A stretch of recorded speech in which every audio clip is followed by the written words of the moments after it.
이번에는 인포 영상, 그러니까 인포메이션 뭐 이런 영상, 그걸 줄임말이 인포 영상인데요. 이 중에서 다루고 있는 내용들은 이제 시민의식과 네티켓에 관련된 것들입니다.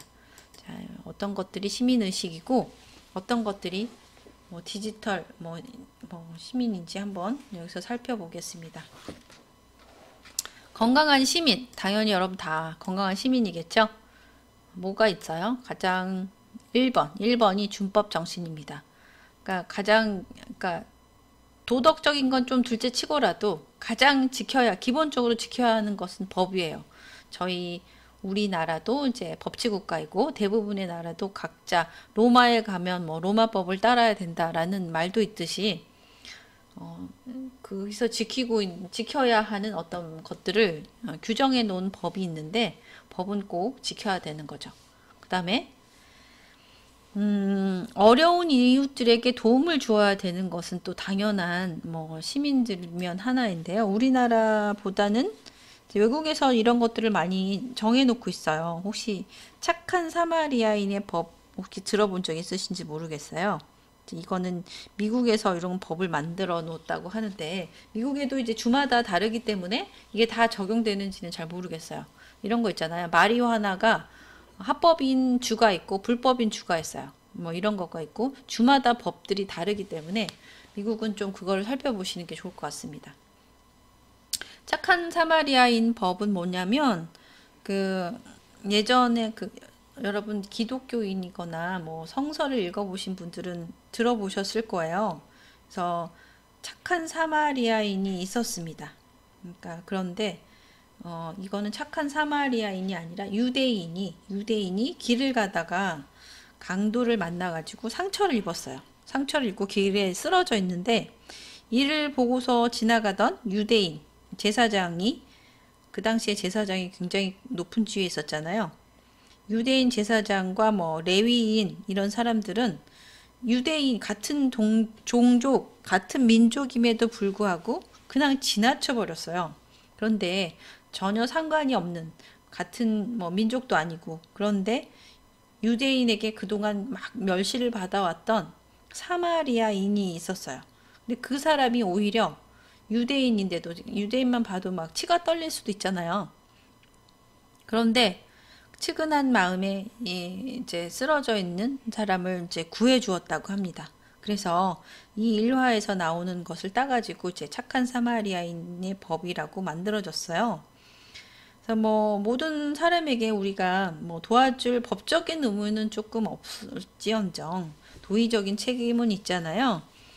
그래서 뭐 유럽에서는 또 이렇게 한다고 합니다. 유럽에서는 뭐 특히 프랑스는 위험에 처해 있는 사람을 구조했다고 해도 내가 나한테 피해를 보거나 내가 그 사람을 구조한다고 해서 뭐 위험에 빠지지 않은데 그런데도 불구하고 내가 뭐 구해주지 않았다. 자의적으로 구해주지 않았다고 하면 5년 이하의 징역 아니면 7만 5천 유로 이하의 벌금을 낼 수 있다는 거예요. 굉장한 법칙이죠. 유럽 중에 프랑스는 되게 강력한 거가 있습니다. 우리나라는 어떤가요? 만약에 꼭 도와줘야 할 사람을 유기했거나 이럴 때 이제 처벌하는 조항이 있어요.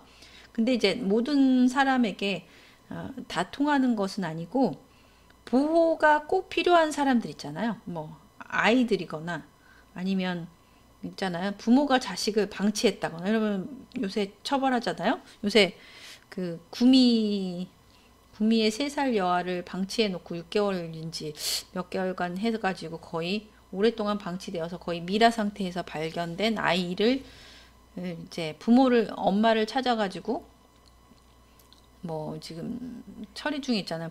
엄마를 찾았는데 이제 엄마와 이제 DNA 검사하던 와중에 엄마가 아니었던 거예요.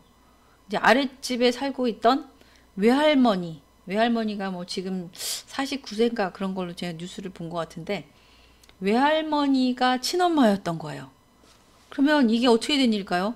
그 22세 젊은 그 딸이 키우던 딸이 애를 낳았는데요. 애를 낳았는데 그 애하고 이제 그 친엄마, 외할머니가 낳았던 애하고 이제 뭐 추정하기로는 그 밑에 내려가서 친엄마가 있으니까 거기서 몸조리를 했을 거 아니겠어요. 그때 당시에 이제 바꿔치기를 했다. 뭐 그리고 친엄마는 아니 그 외할머니는 뭐죠? 그 병원이나 이런 데서 아이를 낳지 않고 뭐 산파나 뭐 이런 사람들을 통해서 그냥 애를 낳은 거죠. 그래서 뭐 그런 기록이나 이런 게 찾아볼 수 없대요. 근데 이제 이게 어떻게 외할머니는 절대 자기가 낳지 않았다고 강력하게 우기고 있고 그 사실을 어떻게 지금 남편도 있고 뭐 전 남편도 있는데 다 DNA가 맞지 않아요. 뭐 지금 그래갖고 지금 아직도 미궁에 있는데 그래서 뭐 그 외할머니와 관계에 있던 뭐 전화번호에 한 번이라도 연락한 사람 막 100여 명을 지금 다 DNA 조사를 하고 있다고는 하는데 되게 정말 너무 충격적인 일이죠. 아무튼 이래요. 그래서 자식을 방치했죠. 그 엄마가 방치한 줄 알았는데 알고 보니 외할머니가 살인죄로 막 기소가 됐는데 살인죄로 처벌이 될지는 모르지만 검찰에서 그렇게 기소를 한 거잖아요.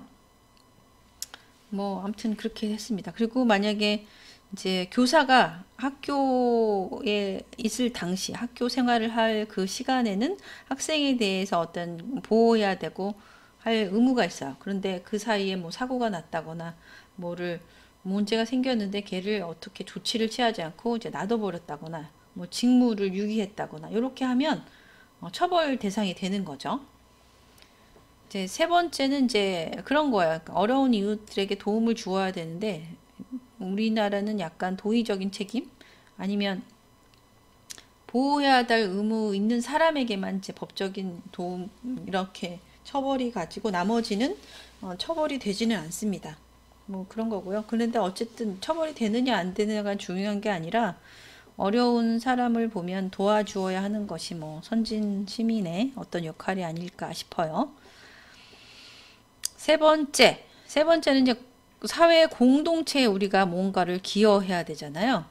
뭐 기여한다는 말 많이 들어보셨을 거예요. 그러니까 뭐 우리 지금 인재를 학교에서 양성하는 것도 우리 공동체, 우리 사회, 우리 지역 사회, 나아가 뭐 국가 이런 데에 기여해야 되겠다. 이런 얘기 많이 들어보셨죠?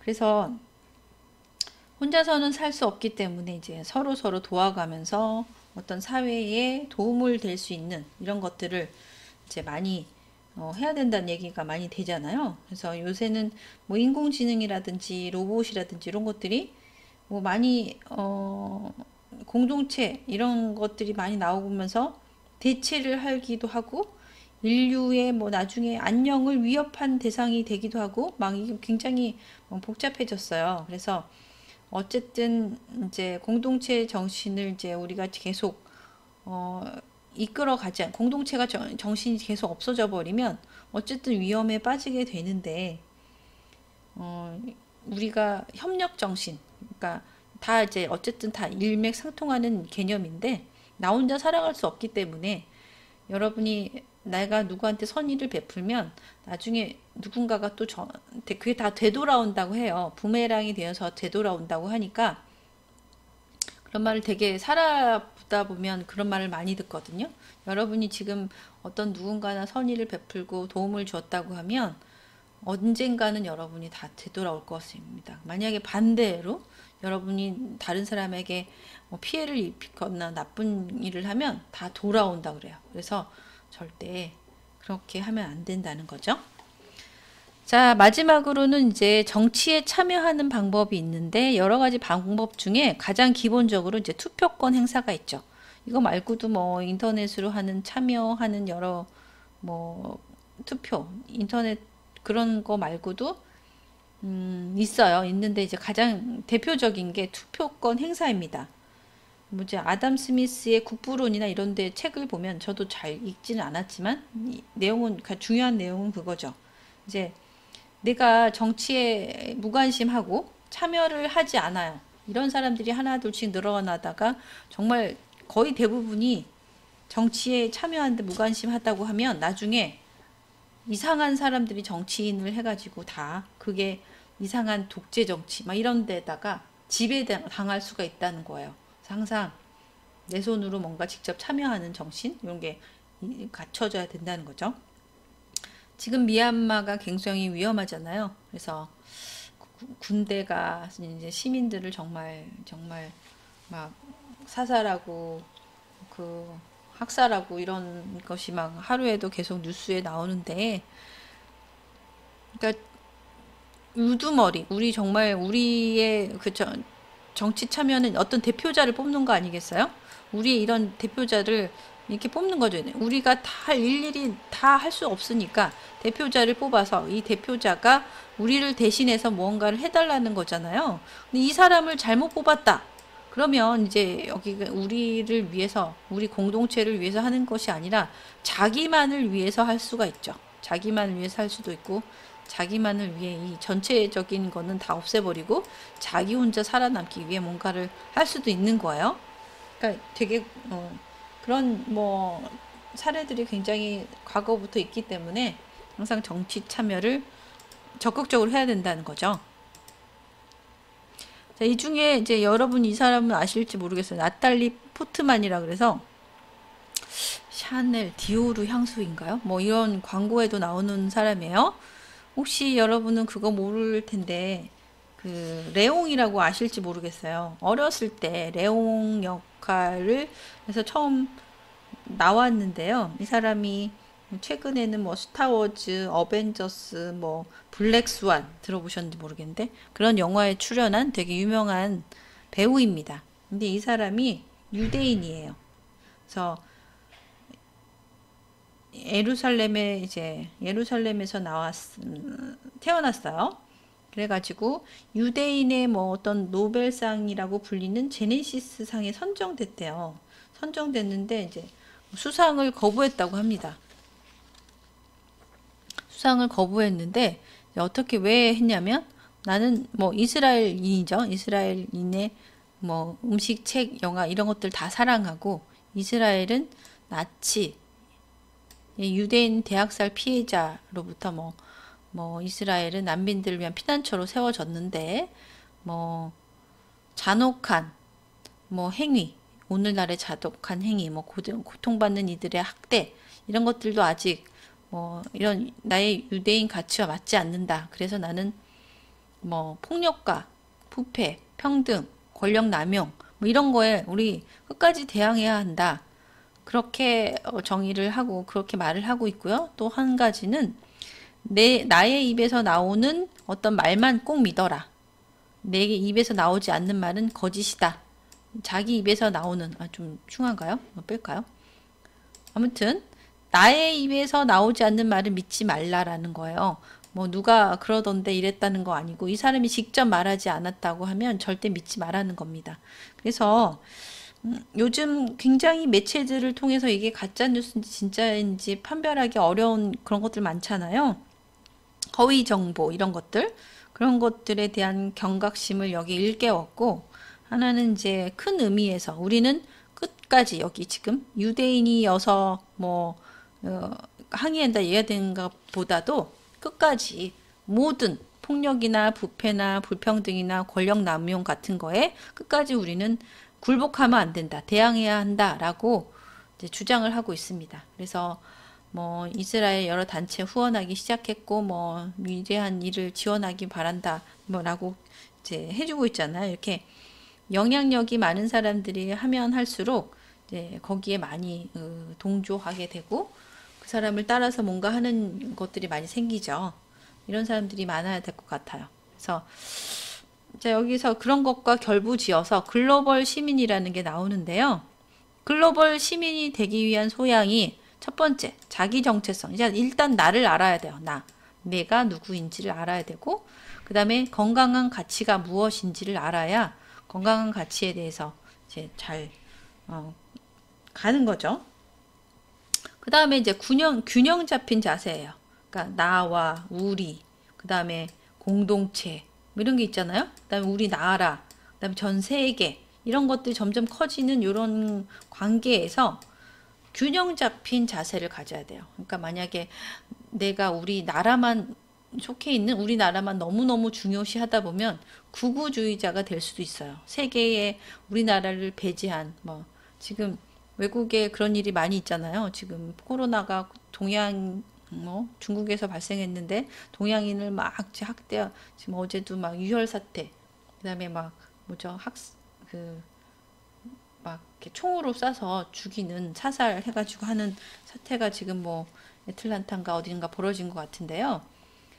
이렇게 하면 안 된다는 거죠. 이제 전 세계가 힘을 합쳐서 빨리 백신을 개발해가지고 빨리 코로나를 이겨나갈 뭐 이런 거를 해야 되는데, 누구를 탓하고 나는 너희들 때문에 그렇다라는 걸 탓해가지고 이렇게 하다 보면 아무 의미가 없는 행동을, 이제 균형 잡힌 자세를 항상 가져야 된다는 겁니다. 우리가만 중요한 게 아니라 전체적인 입장에서도 바라볼 수 있는 이런 거죠. 그 다음에 이제 다양성. 그러니까 나와 다름이 다름이지, 나와 다르다고 해서 그 사람이 틀린 게 아니잖아요. 다름과 틀림을 항상 구별하고, 나도 혹시 다른 사람이 보면 되게 특이하다, 나와 정말 다르다라고 생각할 수 있어요. 그런 것들 나도 존중하고 서로 존중하다 보는, 그런 존중하는 자세가 중요하다. 그 다음에 내가 무언가를 행하는 권리가 있으면 또 거기에 의무나 책임이 또 꼭 있어요. 근데 이제 권리만 주장하는 사람이 꼭 있죠. 그런 거는 안 된다. 이것도 균형을 맞춰야 되는 거예요. 나의 뭐 책임이나 의무나 이런 것들은 해가면서 나의 권리도 찾으려고 노력을 해야 된다는 거죠. 자, 그래서 이제 디지털 시민이 있어요. 아까 글로벌 시민이 있다면, 우리 디지털 세상에서 이렇게 스마트폰으로 많이 소통을 하죠. 디지털 시민이 갖춰야 할 소양이 뭘까요? 자, 아날로그 세상과 같다고 생각을 해야 돼요. 얼굴이나 뭐 그 사람의 뭐 이름이나 아니면 소속 뭐 이런 자세한 개인 정보는 모르더라도 나와 똑같은 사람이다, 세상에 살고 있는 사람이다라고 생각을 하고, 공간만 바뀐 거죠. 밖의 세상이 아니라 지금 인터넷, 디지털 환경이라는 것만 바뀐 거잖아요. 똑같다 라고 생각을 하고, 똑같은 시민의식, 다른 의식이 아니에요. 누군가 존중하고, 다른 뭐 책임과 의무, 뭐 공동체 의식, 뭐 이런 균형을 잡힌 이런 것들은 디지털이든 글로벌 시민이든 간에 똑같은 시민의식이 필요하다는 겁니다. 자, 그래서 여긴 또 프라이버시 시민의식이에요. 프라이버시를 존중하는, 프라이버시에 초점을 맞춘 시민의식이죠. 자, 인터넷에서 지금 프라이버시에 대한 논쟁이 계속되고 있어요. 그 다음에 뭐 미국과 유럽과의 또 입장 차이가 또 달라요. 그래서 이런 것들이 있는데, 마크 저커버그, 그러니까 누구예요? 그 페이스북의 대표인가 그러잖아요. 프라이버시 시대는 끝났다. 이제 마크 저커버그라는 그 입장은, 일단 여러분 페이스북 들어가 보세요.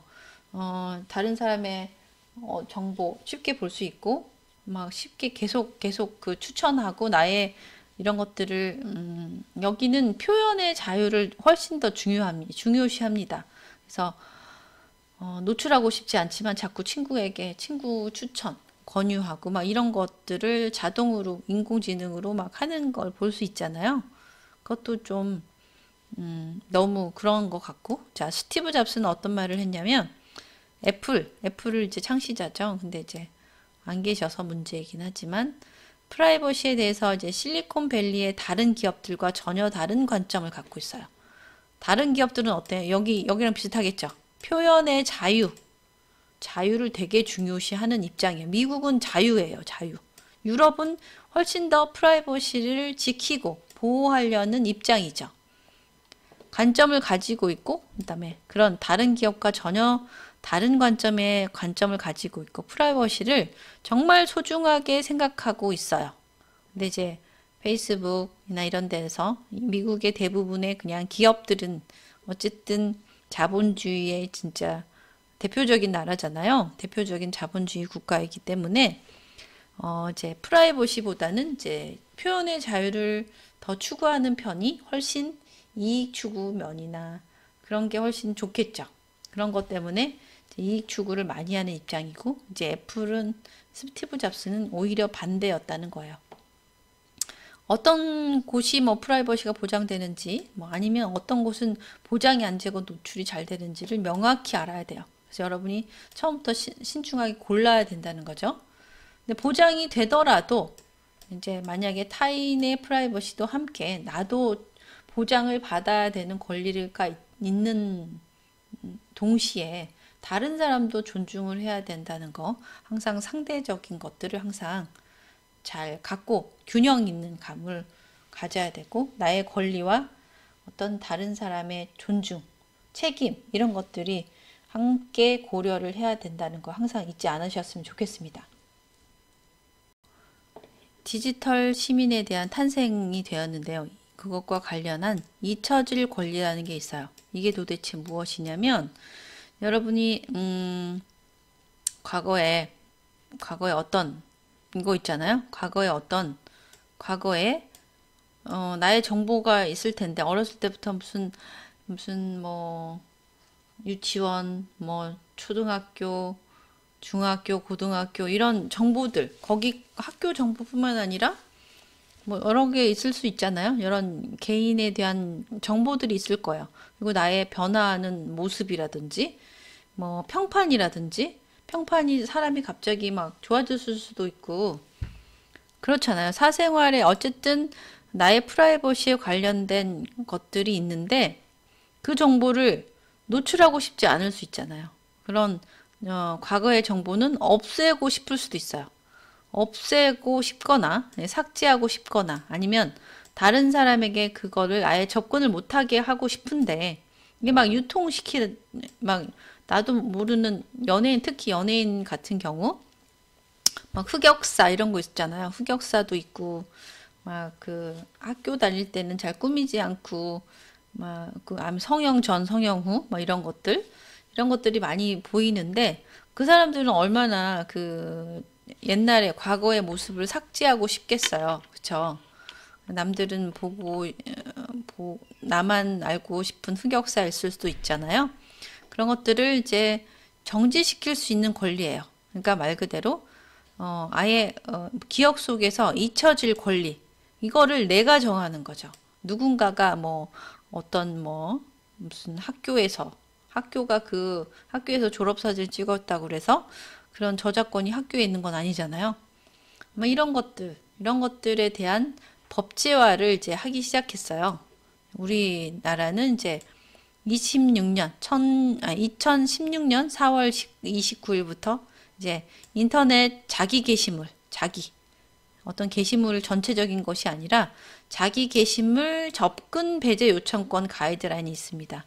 나에 대해서 내가 게시를 한 어떤 게시물이 뭐 이미지든 사진이든 어떤 글이든 간에 이런 거를 남에게는 접근을 배제할 수 있는 그런 걸 요청할 수 있는 어떤 거를 가이드라인을 세웠다는 얘기죠.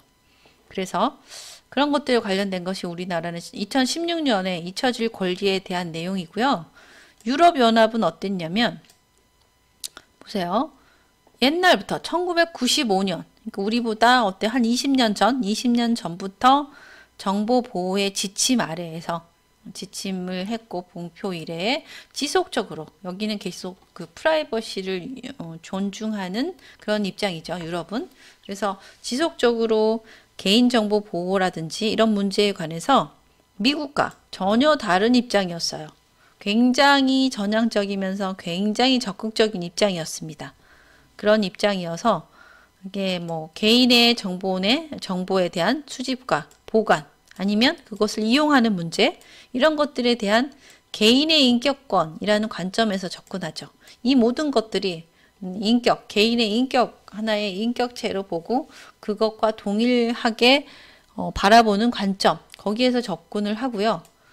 그 다음에 정보 활용을 한다는 것은 경제적인 것이 항상 이제 모두 다는 아니지만 대부분 결부되어 있을 경우가 많아요. 그래서 이런 경제적인 효율성이나 아니면 표현의 자유 이런 것보다는 자기 정보의 자기 관리 통제권 내 정보에 대해서는 내가 관리하고 통제하고 뭐 접근을 배제하고 이런 입장 이런 것들에 대한 개인 정보의 자기 결정권 내가 결정한다는 거죠. 어떤 누군가가 나의 것들을 다 뭐 공표하든지 막든지 이런 것들을 결정하는 것이 아니라 나에 관한 정보이면 내가 결정한다는 거죠.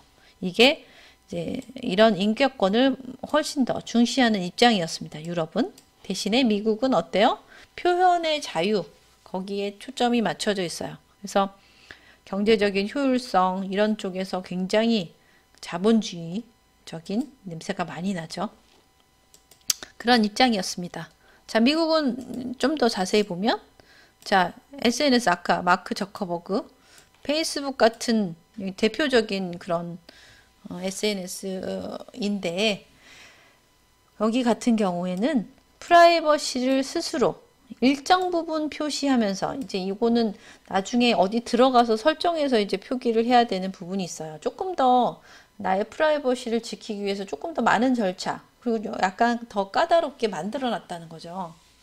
일정 부분을 포기하고 더 많은 관계라든지, 관계를 막 추천해요. 계속 추천합니다. 친구의 친구도 추천하고 계속 그러잖아요. 이런 추구하는 구조에 기반을 했어요. 뭐 SNS가 뭐 원래 탄생을 그렇게 했다고 하지만 좀 문제가 생기는 경우가 있죠. 그래서 이거를 어떻게 설정하는 거를 몰라가지고 모두에게 공개돼 버리는 이런 게 있어요. 그래서 이제 구글이나 스마트한 검색 엔진, 구글 아니면 검색 엔진 이런 것들이 또 검색을 요구하는 사용자의 취향이 어떻게 있고 패턴이 있고 이런 것들을 암암리에 다 수집한다는 거예요. 자, 구글을 쓰는 인구, 전 세계 한 75억 인구 중에 대부분이 여길 써요. 그래서 한 70%, 전 세계 인구의 한 70%가 이 구글 엔진을 쓰는데요. 여러분 들어가서 검색 하는 패턴, 아니면 뭐 쓰는 키워드, 아니면 어떤 거기 안에 들어가서의 어떤 뭔가를 하잖아요. 검색을 하면 그거를 얘가 다 저장을 하는 거죠. 수집을 해요. 그래서 조금 더 분석하고 정확하게 편리하게 맞춤형의 뭔가를 추천하기도 하고 막 그렇게 하긴 하지만 이게 나에게 원치 않았던 이런 것들이 자꾸 날라올 수 있는 불편함이 또 있잖아요. 그래서 편리함 대신에 편리함에 따라오는 또 불편한 진실 이런 게 또 있어요. 한 번 내가 그걸 찾아봤다고 해서 나는 이걸 좋아하는 거 아닌데 계속 그거에 관련된 추천 영상, 추천 이미지, 추천 메시지 이런 것들을 계속 날린단 말이죠. 보고 싶지 않은데 이런 거 있잖아요. 그 다음에 어떤 프라이버시를 어떤 수준까지는 일정 스스로 포기하는 것 이런 것을 굳이 뭐 인간으로서 그거를 존엄성까지 보지 않아요. 뭐 어떤 수준이 인간의 존엄성까지를 봐야 되느냐. 유럽은 그거잖아요. 인간 인격권으로서 그거를 존중하고 하려는 입장인데 여기는 어떤 수준까지, 이 전체는 아니고 어쨌든 1부터 만약에 10까지가 있으면 1부터 10까지가 있으면 한 1부터 3까지 이 정도도 나는 뭐 했다 그래서 전체 인간 요 전체가 아니지 않냐 이런 입장이라는 거죠. 그래서 프라이버시를 헌법적인 권리로 인정하고 있기는 하지만 프라이버시를 근데 헌법에서는 이제 프라이버시를 천명한 조항이 어떤 세부 조항이 따로 있지 않다는 거예요. 그래서 프라이버시나 정보보호나 이런 쪽의 이슈들을 대할 때 미국 정부는 입법, 평가, 뭐 집행 이런 것들을 모두 이제 하긴 해요. 관장을 하긴 하지만 조금 더 정부의 개입이나 강제성이나 이런 거가 있기보다는 민간 부분, 미국은 거의 민간 부분에서 다 해결합니다. 민간 부분에서 자율적으로 규제하기도 하고 이런 것들을 또 잊혀질 권리라든지 아까 내가 스스로 자기결정권, 나의 정보에 대한 자기결정권, 통제권 이런 것들에 대한 미국의 대응은 그다지 좋지 않아요. 적극적이지 않아요. 비판적이면서 아주 소극적이면서 뭐 꼭 그래야 돼 하는 냉소적인 입장입니다. 되게 다르죠. 자, 그래서 이런 것들을 이제 중심으로 네티켓이 있어요. 네티켓. 에티켓 들어보셨죠? 에티켓인데 네티즌 시민으로서 하는 에티켓은 무엇일까 하는 거죠. 가상 공간에서 우리 가상 공간에서의 에티켓, 인터넷, 뭐 채팅, 기사 댓글 이런 것들을 달 때 지켜야 할 예절들을 말하는 것입니다. 자, 이제 만약에 뭐 가짜 기부천사다, 악성 비방을 했다, 뭐 이런 50대가 징역 5년으로 하는 그런 그 처해지는 사건이 있었어요. 저도 뭐 잘 기억은 안 나는데 이런 사건이 있었다고 합니다. 이 뉴스 거기를 이제 따온 거잖아요. 자, 이제 사이버 명예훼손이 있어. 그냥 명예훼손도 있지만 사이버 상에서 이 가상 공간에서 명예훼손을 저질렀을 때 그 명예훼손, 사이버 명예훼손의 요건에 해당이 되는데요. 상대방을 비방할 목적이 있어야 돼요. 첫 번째. 괜히 나 그게 싫어. 뭐 이렇게. 그래서 나와 나 아닌 불특정 다수, 그냥 내 주위의 가족이나 친구나 이런 사람한테 하는 것이 아니라 그냥 이거를 그냥 다른 사람이 언제든지 볼 수 있는 그런 공간에 노출을 하는 거예요. 사이버 공간에 노출을 하는 거죠. 근데 거기다가 이제 뭐 두루뭉실해서 하면 뭔지를 모르잖아요. 근데 거기가 아니라 구체적인 사실 아니면 허위 사실 막 꾸며내서 할 수도 있어요. 하다 보면 막 감정이 실리게 되고 약간 오버할 수도 있고 약간 뻥치기도 하고 뭐 그러잖아요.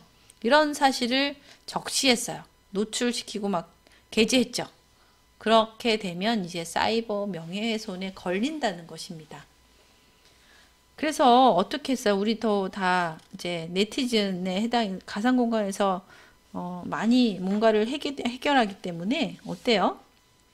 이거는 이렇대요. 56살, 아까 50대잖아요. 56살에 책에 보니까 있네요. 책에 보면, 가상 공간에서 이렇게 한 거예요. 56살에 이모 씨가 있었다고 합니다. 이모 씨는 뭐 악성 루머를 퍼뜨려서 고소를 당했는데, 뭐, 가짜 기부천사인 이 회장이 아침, 저녁으로 일본 군가 10곡을, 10여 곡을 부른다. 이런 거 괜히 한 거죠. 막 기부천사로 해갖고 막 뜨고 막 이러니까 이제 싫었나 봐요. 이 사람은 이모 씨는 누구냐면 이종환이란 사명화학의 명예회장이라 그래요. 그래서 뭐 1조 원대의 재단을 설립하고 도서관도 건립하고 서울대에 뭐 600억 원을 기부하는 뭐 이런 등 굉장히 좋은 일을 많이 한 분인데 이분에 대해서 이 사람이 이 50대 이 사람이 악성 비방을 한 거죠. 이 사람 알고 보니 아침 저녁으로 뭐 일본 군가를 10곡 정도 부른다거나 아니면 일생을 공금횡령으로 살았다. 이상한 인신공격을 막 블로그에 올린 거죠. 그래서 이제 명예훼손으로 걸린 겁니다. 그래서 이 사람은 재판에 넘겨졌는데 이모 씨, 그 명예회장이 국민참여재판을 신청을 했고 또 이런 허위 사실이 아니다라고 주장을 했지만 법원의 판단은 달랐어요. 배심원 그러니까 국민 참여 재판을 하면 배심원이 있는 거죠. 7명 중에 5명이 검찰이 구형한 징역 3년보다 더 많은 이런 선행을 베푼 사람에게 대한 너무 악의적인 뭐 비방을 했기 때문에 징역 5년에서 7년이 타당하다. 이렇게 의견을 7명 중에 5명의 배심원이 냈고 법원이 이를 받아들여 가지고 검찰은 3년을 구형했지만 더 큰 5년을 선고해 버렸다는 거예요. 굉장히 이례적인 중형의 사건인데요. 조심해야 돼요. 왜 그럴까요? 그래서 자, 네티켓. 그래서 정리를 해보면 네티켓의 핵심 원칙이 있습니다. 어때요? 나와 똑같은 인간임을 기억해라. 내가 존중받고 싶으면 남도 존중해라. 이런 거죠. 그 다음에 실제 생활에서 적용된 것처럼 똑같이 실제 생활과 같다고 생각해야 된다 그랬잖아요. 공간만 다를 뿐 똑같다. 똑같은 기준, 똑같은 행동을 고수해라, 지켜라 라는 거죠. 자, 세 번째, 자신이 어떤 곳에 접속해 있는지를 알아야 돼요. 내가 지금 어디 들어갔는지 뭐 있잖아요. 갑자기 어떤 이상한 사이트에 들어가서 이상한 거를 막 할 수도 있잖아요. 그리고 그곳 문화에 어울리게 행동을 해야 된다는 거예요. 막 그 이상한 일베 사이트 이런 것들도 있잖아요. 거기 접속했는지를 알면 일단 그 그러니까 어떤 죄송합니다. 그리고 만약에 좋은 어떤 공간이든 간에 그거를 만들어 놓은 접속한 어떤 사이트는 어떤 목적이 있어서 그걸 만들겠죠. 그래서 그런 것들 항상 그 문화, 그곳의 문화에 어울리게 행동을 하고 그걸 알아야 된다는 거고, 그거에 뭐 나만 있지 않을 거 아니겠어요? 다른 사람도 다 중요한 사람이고 나와 똑같은 사람이기 때문에 다른 사람의 시간, 다른 사람도 존중해야 된다는 거죠. 그래서 온라인상에서 당신 자신, 나 자신을 근사하게 만들고 전문적인 만약에 지식이 나만 알고 있기 아깝다고 하면 유튜브나 이런 데 되게 많이 공유하는 사람들 많잖아요. 공유, 옛날에는 전문 지식을 공유를 안 하고 싶어 하고 막 그랬어요. 근데 이제 전문 지식을 공유하고 뭐 오픈 소스 이런 것들에 대한 문화가 전반적으로 많이 있다 보니까 그런 걸로 또 이제 많이 유튜브에 이제 수익을 올리기도 하지만 그렇죠. 어쨌든 공유해라. 논쟁은 이제 어쨌든 논쟁이 있을 수 있죠. 나와 다른 의견을, 다른 사람이기 때문에 다른 의견을 가질 수 있어요. 다른 생각을 가진 사람이 당연히 어디 가나 있을 겁니다. 그러면 그런 사람과 어떤 소통을 하거나 그럴 때는 어쨌든 감정에 너무 휩싸이지 않고 약간 절제를 해라라는 거죠.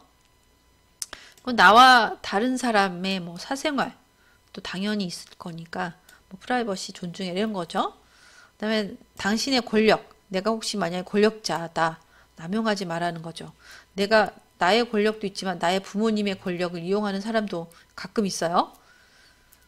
제가 얼마 전에 지하철에 뭐 그 무슨 막말년가요? 그런 뉴스에서 접한 것 같은데 요새 코로나 때문에 무슨 KTX나 이런 데서 음식 섭취를 금하게 하고 이제 그 다 여러 명 붙어서 앉지도 못하잖아요. 그래서 있는데 뭐 그 사람이 어쨌든 그 여성분이었어요. 가방에서 꺼내서 뭔가를 먹었대요. 그래서 일단 먼저 그 KTX의 직원분이 제지를 했으니까 바로 넣었다고 합니다. 바로 가방에 다시 넣었는데 그 직원이 가자마자 다시 햄버거를 꺼내서 막 먹었다 그래요. 그래서 옆에 있던 다른 사람이 여기서 먹으면 음식을 못 먹게 돼 있는데 왜 먹냐? 그랬더니 이 사람이 막 네가 뭔데 내가 먹는 거에 간섭을 하느냐 마느냐 뭐 우리 아빠가 누군지를 아느냐 뭐 어, 없이 생겨가지고 뭐 막 이런 말을 너무 막말을 한 거예요. 그래서 나의 권력이 뭐 아빠가 어떤 분이신지 모르지만 다음부터 그러니까 그 아빠가 도대체 누구냐 막 이렇게 했는데 다시 잠잠해지긴 했어요. 이제 뭐 이렇게 마무리를 사과하고 마무리를 했나 보죠. 근데 KTX에서 아무튼 이분을 고소를 했다고는 합니다. 근데 그 이후로 어떻게 처리가 됐는지는 모르겠어요. 그다음에 만약에 나도 실수할 수 있기 때문에 다른 사람의 어떤 엄청난 큰 실수를 하면 안 되지만 명예훼손감이나 이렇게 하면 안 되지만 조그마한 실수, 말 실수라든지 뭐 그런 게 있을 수 있으니까 그런 거는 그냥 너그러이 용서할 줄 알아야 된다는 거죠. 이런 것들이 다 네티켓에 포함되는 것입니다. 그래서 이제 네티켓에 어쨌든 글을 올리잖아요. 저는 글을 많이 올리진 않는데 자 여기 보면 인터넷에 글을 올리기 전에 한 번 더 생각하는 단계가 필요하죠. 그래서 여기서 보면 4가지 단계를 거쳐서 올리라는 거예요. 일단 무조건 올리지 말고 자 여기 보세요. 멈춰라. 멈추고 한번 생각을 해봐야죠. 생각을 해봐요. 그래서 내가 쓴 글을 다시 읽어요. 보통 술 한 잔 하고 아니면 술을 안 먹어도 밤늦게 어떤 글을 막 써보면 너무 감성적이면서 나의 감정에 너무 치우쳐서 쓴 글이 많다고 그래요. 그래서 아침에 일어나서 다시 한번 읽어보기를 권고 드립니다. 혹시 그런 사람들. 막 이런 거 있잖아요. 술 먹고 약간의 그 알코올 힘을 빌려서 전 남친, 전 여친한테 전화를 하거나 그 사람에게 괜히 이상한 문자를 보내거나 이런 거 있잖아요. 영화도 있었어요. 영화. 공효진하고 하는 무슨 아주 소소한 연애사였는데, 아무튼 그런 김래원 뭐 아무튼 그런 거 있었어요. 밤에 술만 먹으면 그렇게 그 전 여친한테 뭐 전화를 하고 막 음성 메시지 남기고 막 이런 거 있어요. 그러니까 어쨌든 인터넷에 글을 이렇게 올린다고 생각을 하면 그냥 바로 무심코 그냥 쭉 쏟고 그냥 올리는 게 아니라 한번 멈춰보고 다시 한번 생각하고 그 다음에 다시 한번 읽어봐요. 맨정신에 다시 한번 읽어봐. 밤에 밤늦게 아니면 새벽에 뭔가를 썼다고 하면 꼭 올리지 말고 아침에 한번 읽어보시기를 바래요. 그 다음에 다시 해서 너무 감성적이었다. 너무 오버했다. 그러면 약간 고치는 게 중요하다는 거죠. 만약에 저는 SNS나 뭐 이런 것들을 많이 하고 있지는 저는 거의 보는 입장이에요. 그래서 글을 달거나 저한테도 다른 사람이 글을 다는 일이 별로 없죠. 왜냐하면 내가 막 활발하게 뭔가를 활동하는 것이 아니기 때문에 연예인 같은 경우 연예인들은 공인이어서 이제 뭐 부러운 직업이기도 하지만 이제 고충이 많은 직업인 것 같기도 해요. 악플러에 대응하는 방법이 여기 소개가 되어 있습니다. 통제하기. 먼저 통제. 악플러. 이런 막말을 하는 사람들, 막 댓글, 악플을 다는 사람들, 그런 사람들이 하는 행동의 법적이나 아니면 사회적인 문제점, 이런 거 지적 이후 할 조치들을 이제 알려주는 거죠. 너무 심하면, 나 그냥 가만히 있지 않고 난 강력하게 고소를 바로 하겠다라는 거. 그 다음에 나한테 막 괜히 스토킹을 할 수도 있고, 그렇죠. 그러면 뭐 차단을 하는 방법, 삭제하는 방법, 그 사람의 보이지 않도록 어떻게 조치하는 방법, 이런 것들을 빨리 터득해서 빨리 알아서 조치하는 방법이 있고요. 두 번째는 그냥 의연해지는 방법도 있어요. 그 사람이 뭐라고 하든지 말든지 악플을 달면 이 다는 이유가 어떤 실질적인 이익을 추구할 수도 있지만 정서적인 우월감 이런 것들을 느끼려고 하는 사람이 있어요. 괜히 막 그 사람을 막 깎아내리어서 나의 우월함을 과시하는 이런 사람들이 있거든요. 근데 그런 사람들은 어떻게 보면 정신적으로 정말 미성숙한 사람이에요. 그래서 그냥 그 사람들을 안쓰럽게 생각하고 뭐 이런 거 있잖아요.